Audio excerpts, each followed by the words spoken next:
incroyable. C'est un tournant historique. Donald Trump vient de reculer face à Vladimir Poutine. Le rapport de force a changé. Après avoir saisi un navire russe, il vient de céder. La raison de ce recul a un nom, Oreshnik. Mais avant de vous révéler l'avertissement terrifiant d'un colonel américain qui a semé la panique au Pentagone, et comment Poutine a utilisé l'Ukraine pour envoyer un message de mort à Trump, une chose est cruciale. Cette information prouve que la vraie puissance n'est pas celle qui aboie le plus fort, mais celle qui possède l'arme la plus redoutable. Pour que le monde comprenne ce qui a fait plier Trump, partagez cette vidéo maintenant. Pour rejoindre la communauté de ceux qui voient la peur changer de camp, abonnez-vous et activez la cloche. C'est fait. Alors, assistons à l'effet Oreshnik. Le bras de fer était total. Trump avait capturé un navire russe. Poutine n'a pas répondu par des menaces. Il a agi. Dans la nuit, il a ordonné des frappes massives sur l'Ukraine avec son nouveau missile hypersonique, l'Oreshnik.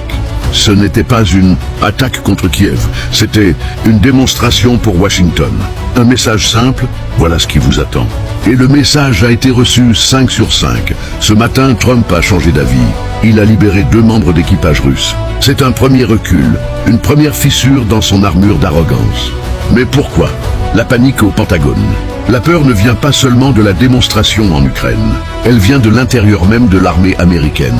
Un colonel américain, Lawrence Wilkerson, a brisé le silence et a informé le Pentagone d'une vérité que les politiciens ignorent. Écoutez bien, car c'est terrifiant. Selon lui, un seul missile, Oreshnik peut pulvériser un porte-avions américain et ses 5000 soldats en moins de 30 secondes.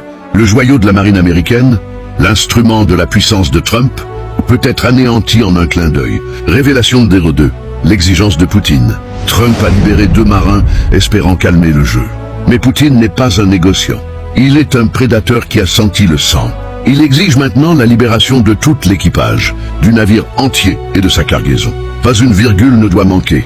C'est une demande de capitulation totale.